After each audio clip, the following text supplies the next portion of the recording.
This is my Aston Martin DB9, and on this car I did my first ever engine swap, a V12. But Judgment Day is here. And that's because it's MOT test day. It's been a long way to get it up to this point. I've engine swapped it. I've had to build this car back up from scratch. But last time you saw me have a bit of an issue with the handbrake cables. So whilst I go take this for an MOT, we're going to dive back and I'm going to show you how I fixed that, as well as got this ready for an MOT. With that being said, see you in a bit. Well, what a way to start. And I've just figured out through AD reached out in my last video. We've been talking on Instagram and he's got it in one, the issue. I've just now managed to get this cable plugged up and oh my gosh, what a relief. Let me show you what happened, but I'd also just like to shout out Daniel as well, because Daniel's been trying to help me as well. Between AD and Daniel, both legends, thank you guys. Let me show you how I fixed it. All right guys, well nice and simply, as you can see, when I lift up, this lever pulls with it and you can hear it clicking. Now, I've got my hand on the button up here now, and you can hear it click in, and I lever it down. And as you can see, this mechanism comes in and it sort of stops a bit early there. So that's been the issue. It's not been retracting enough. But if I bring it up and I bring it back down and I sort of give it a bit of force, well, as you can see now, we've got plenty. We've gone so much further back. Instead of getting stuck around here, we're over here. So I was able to then lever this into position, absolutely no problem. Didn't even put up a fight, which means we've got all this. If you can imagine the cable was running over to here. Let's just get my hand. If you can imagine the cable was running over to here and it's now here, we're going to have so much more slack at the other end, at the back of the car. So let's go there. And so now we're back at the car. I've taken the wheel off, and as you can see, just look how easy that is. I mean, I remember getting this off. I had to really pry it off in the first place, but I can almost, with one hand, lift this up and over. Not quite there. I'll have to get my second hand in, but you can see the point. Just giving us that extra bit of slack. Now there is two. And hopefully by pulling on this side, it doesn't make the other side more difficult. But just going to quickly latch this on now, and then we're going to go around the other side, do that, and that should be job done. Which, if this does work, is genuinely just such a relief. It's been playing on my mind all this time.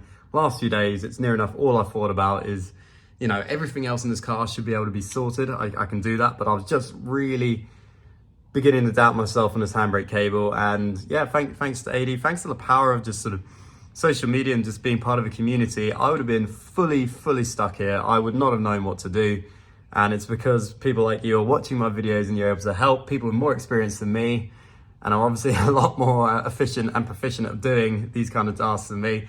Thanks to those people, really appreciate it. So with our handbrake cable slackened off, I can just lever the hooks back into position. I did this on both sides, and whilst I had the wheels off and the rear of the car jacked up, I also fitted the bolts connecting the exhaust to the silencer.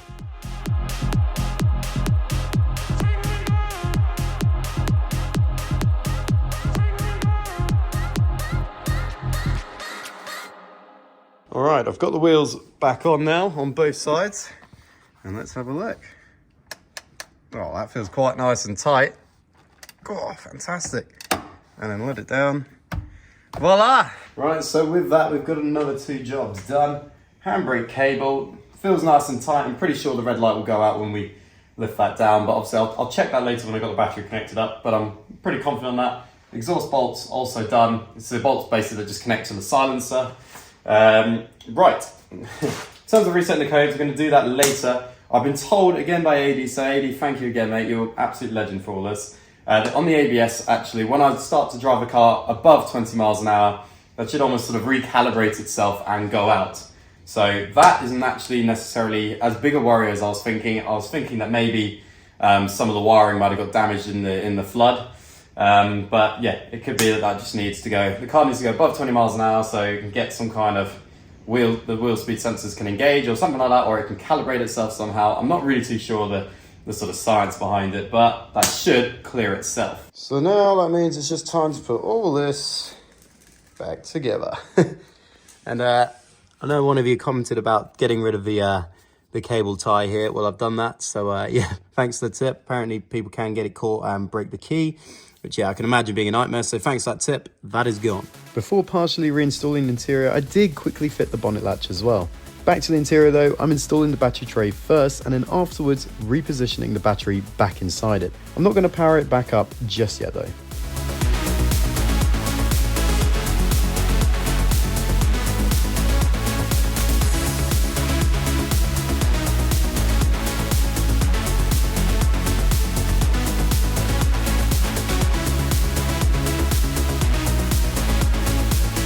With the battery in position, I maneuvered the seat back into the car and leant it back in order to connect up all the plugs underneath. Once all the plugs are connected, I can then fit the seat back into position with 2 bolts at the front and 2 at the back.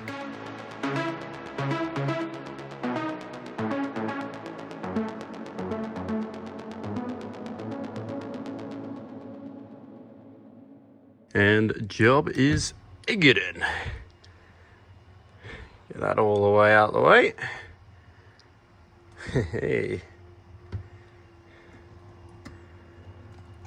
And we got a working handbrake as well. All right, next job. Next up is to look at the codes on the Aston. Basically, I've managed to lose my quite high-tech Diagzone code reader somehow. I think I might have left it at the old unit. But as you can see, I've got Ferrari on here and Aston Martin saved from before. So we're going to try and run a scan as an Aston. Let me go through this, we'll check back and we'll see what codes we have. When I checked, there appeared to be a lot of stored codes on the ECU, so I noted them down, then reset the codes to see if anything would come back.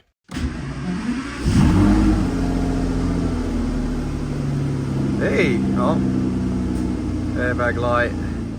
Thankfully, the engine management light went, but we did now have an airbag light. Thinking this could be because I disconnected a seat, I reset the codes on the BCM port. Right, so I was able to clear a whole bunch of codes off of this in the body port, as well as sort of the ECU port, or the bit that communicates with the engine and the bit that communicates with the body modules.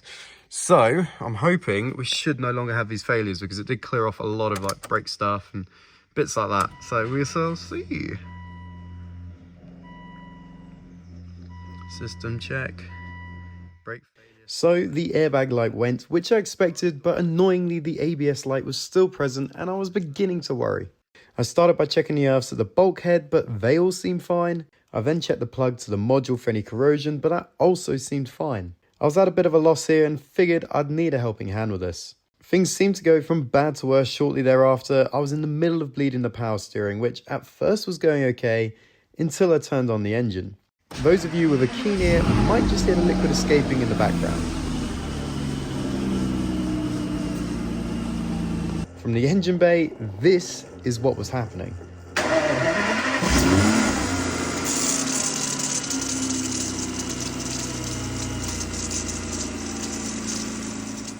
And it made a big old mess. I didn't necessarily have to show you this bit, but I think it's just as important to show the lows as well as the highs. Not ideal. I spent the next half hour trying to get that nut on properly, and I did manage eventually, but you do have to be so precise with it or it just won't thread. Now I could bleed the power steering without any issue, and whilst I had the engine running, I decided to also bleed the cooling system. To do this, I had the cap off and rev the engine gently to push the air bubbles up and out of the cooling system. This is a bit of an old school method, and I know many would vacuum fill the cooling system these days, but this works just as well in cars with engines at the front. All right, a little update today. I have just taken this car out for a ride up and down my driveway basically, and then to some parking, not on the main roads, just still on sort of private land. And yeah, the lights are still there, so they haven't cleared themselves. I have also bled the cooling system, so it's good to see that seems to be chilling at well, the correct level, so that's very good. Power steering can do with a bit more of a bleed. It's better, but I think there's still a bit of air in there. It's still not completely perfect. But also, whilst the ABS light is on, I have noticed the car doesn't want to shift gear, so it's just staying in one gear at the minute. Now, I know they can be a bit funky when the ABS light is on. I had the same with the Vantage, or similar. In the Vantage, with the ABS lights on, because there was a broken ABS wire, it wouldn't actually let me select drive. It let me select drive, but it wouldn't let me select reverse. And it's just a weird, I think it's just one of those weird Aston Martin electrical things. But yeah, I've got a feeling once we solve this ABS issue, which I'm beginning to think maybe there's a bad short or something like that, something I've missed, because I've looked at my old footage, it was not there. that brake failure and the ABS lights, they weren't there when I first got the car. So it's got to be something I've done in the meantime, and all I've done is strip the car out and put it back in. So I'm guessing, and to be honest, the only bits of the ABS that I've really touched, other than replacing the brake lines, is disconnecting the wheel speed sensors and the other one. Oh, and taking off the earth cables. So we should. I've got a feeling I'm just on one of the wrong. There's like 4 ports on each side of the bulkhead down here. There's 4 ports, and it does say in the manual to make sure you get them on the right one. I feel like I had, but maybe I haven't. It's worth checking. And yeah, obviously if we can get that sorted. By the way, the belt's just squealing a little bit. That's my bad. That's from me actually getting power steering on it. I'll put a bit of dielectric grease on. It's already a lot better, but I'll do some more. Just making sure we run at this temperature okay now whilst I've got it up to temperature. Just checking the bleeds worked. But it seems to be all good. So yeah, just got to solve that issue with the ABS, and I've got a feeling it will fix everything, every issue we're having right now. But yeah, that's where we're at.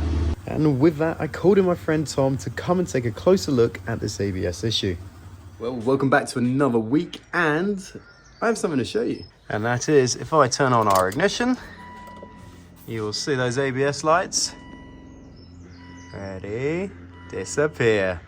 Completely gone. And we have my friend Tom to thank for that, because Tom, electrician by trade, managed to spot a broken wire in here on the harness leading from the ABS module. It's an actual part of the engine sort of harness as well, so it's quite likely whilst I lifted the body off or something like that, it broke basically one small wire, and it was the shortest wire, so it was probably the first one to go ping.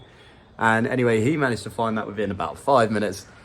We quickly did a temporary repair, checked that work, lights went off, so he did a formal official repair. It's now completely repaired. The harness, we obviously had to cut it down, look into it, and then retape it all back up, but no more lights now. And that means we now have a few more bits to tick off. So reset codes, check ABS, all done. I've bled the cooling. Power steering I have done, but I think it can be done a bit more, so I'm just going to circle that for now. But it is working better than it was. So now basically we just got trims to do. So wiper washers, I needed to check that they were working. Funnily enough, the passenger arm was not working, but I found that just one of the wiper arm nuts was loose. Tighten that, and that's working now. Both jets are working fine as well.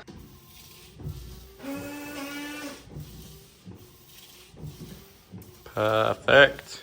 So, can tick that off. Fuel, I've just put some extra E5 fuel in, about 6 litres. So yeah, we're pretty much getting there, guys. But then, as you can see, once all that's done, we've literally just got the front bumper and the wheel arch liners to fit. I've got to do the front bumper first, I believe, followed by the wheel arch liners. And then I've circled what else we need to do. Just do that power steering again, just keep bleeding that. Under bonnet trims, that's actually just one little section at the front now. And that's done as well. Interior boot and trims, now that's going to take a bit of time. Just need to clean up that interior. As you can see, you can just see the bare floor. So I need to get all the carpets in here. And it's the same story in the back as well, to be honest. And then we've got to give it a clean. Now this is obviously quite important. And the reason we got to clean it is because I've actually booked an MOT slot. It is now a Tuesday afternoon. I have booked an MOT slot for Thursday morning. So we've got less than 2 days to get these last bits finished. And yeah, get it ready for an MOT. The other thing that isn't on this list is I just need to print some reg plates, but I'm going to go to Halfords tomorrow and do it there. So without me talking anymore, let's get that bumper on and those wheel arch liners.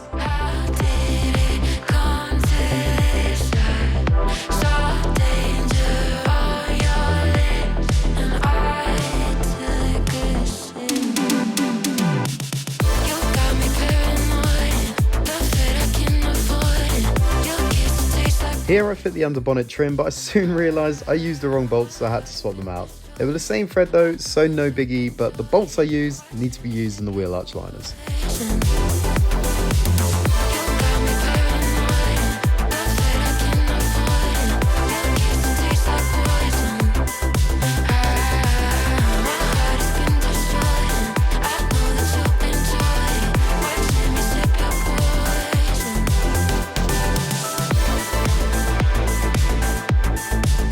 So that was one side done. I proceeded to do the other front liner off camera and then fit the final brace in the engine bay. And that should be the final 4 bolts to be put into the engine bay, so we're getting close now.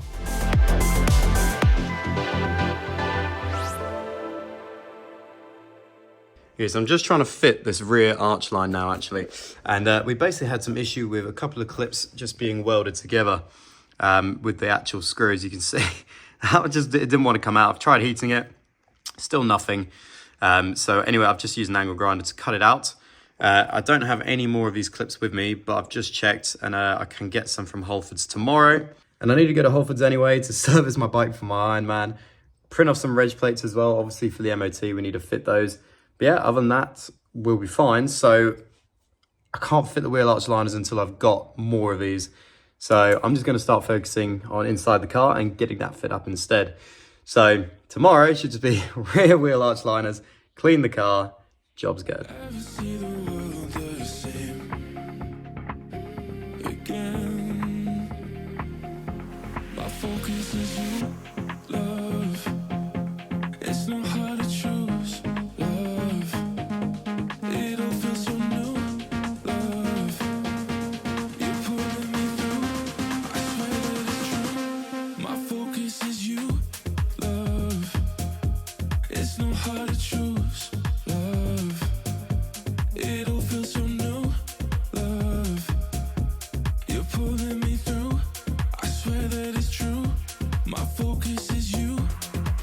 Whilst refitting the boot lining, I thought I noticed a set of golf balls left behind for me by the previous owner. But that was wishful thinking.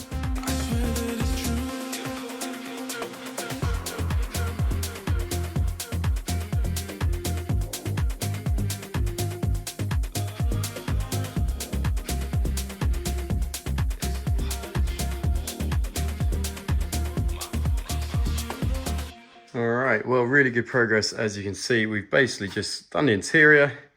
Just need to wait for these new U-clips to arrive to fit the wheel arch liners. And then that's basically car done. I mean, if we come back to the board now, we can tick off front bumper. Half done that. Power steering, I have done that whilst I had the front wheels up. I bled that a bit more and I did see some air come out, so that's good. Under bonnet trims, done. Better tick. Interior boot trims, done. Wiper washers, that's all done. So basically all we've got to do now is half the wheel arch liners and then just give it a little clean, plus a test drive and an MOT. I'll probably put a bit more fuel in just to be on the safe side. But all in all, it's a bit of a pinch yourself moment just looking at this car coming together now. I've never done an engine swap. I've never done such a big project. Honestly, as soon as you get engine work involved, I think my respect for you goes up infinitely. Doing a crash damage car, I've personally find a lot easier. This has been my biggest challenge for sure. It might not even pass the MOT, let's be honest, but at least we'll have an idea of what we need to do. There's been so much work done. It might be that a suspension component was on its way out before the engine blew up. So we just never know. We're gonna find out. I figured we might as well put it through the MOT and see what we need to work on. But even still, I can't begin to say just how exciting this is, especially seeing the interior now all back together. It's starting to feel quite real. And by the time those wheel arch liners are on and the wheels are on, car's basically done. It just needs a clean. It's been 6 months of work near enough. Well, I say that, it's the time elapsed has been 6 months, but obviously we've had a lot of time waiting for new engines to arrive and stuff like that. All in all, actual work, probably about 3 months. It's my biggest project to date, and I just cannot wait to get this through the MOT and be able to drive it for the first time. I mean, it feels absolutely fantastic now. I love it. Oh. It's been one hell of a project, guys. And we're nearly there. The next day, I fit the rear wheel arch liners and also fit the new reg plates, so it was time to get the car outside for a bath.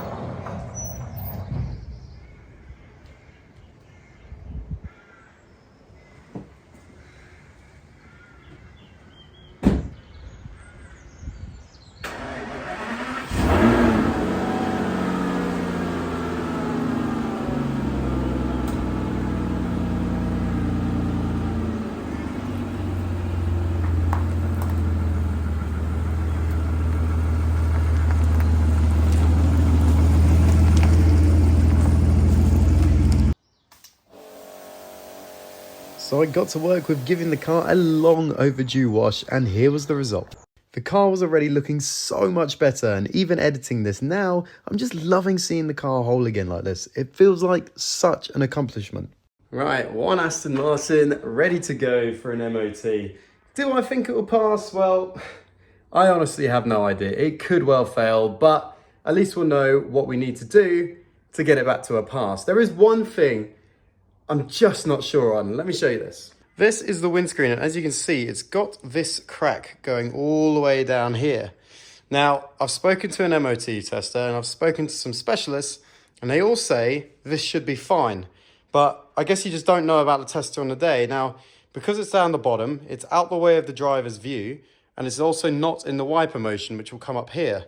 So I've been told it will be okay. It'll just be sort of listed as an advisory or something. But I guess really it just depends on the MOT tester. Some might say, no good, that's too big or something like that. I really don't know, but that's the only thing I can really think of right now that this car would fail on. Other than that, everything seemed okay. Brakes, tires, blah, blah, blah. So I guess we're just gonna have to find out. But final night's sleep, just had a bath, ready for showtime tomorrow. Let's do this. This is my new Aston Martin DB9 2008 57 reg. And when you look around, you might be wondering, why is this my project? Because it's not crash damaged. 6 months ago, I bought this car not knowing quite how big a project it would turn out to be. I discovered that it had thrown a rod and the piston was in 1,000 pieces, so the engine had to come out. In order to do that, I had to split the body from the chassis following the workshop manual and removing the engine from its cradle. I soon discovered the extent of the damage as there was a massive hole in the block, essentially writing off the engine. I had to seek another engine from abroad, assemble it with all its ancillaries and prepare it for going back in the car. With the new engine back in place, I could drop the body back onto the car and just pray it would run. Sure enough, it did. The journey with this car has been quite an incredible one, and I've learned so much, but it all boiled down to this. Yeah! Come on! And the result was in. So did she pass? Well, no, she didn't. And to be honest, I was kind of expecting that to be the case, because as I was driving to the MOT station, which is only half a mile away from here, the engine management light came on. And seeing as I was pretty much there anyway, I thought, well, let's just put it through the test anyway and see if there's anything else that comes up, because then we can at least be planning on how to rectify those issues as well. But yeah, we have an engine management lights on. We're going to check that in a second. But yeah, we'll run through the other things as well. Right, so I've been told this has now been fixed, but obviously they have to fail it first time round, but basically a pipe just needed tightening a little bit.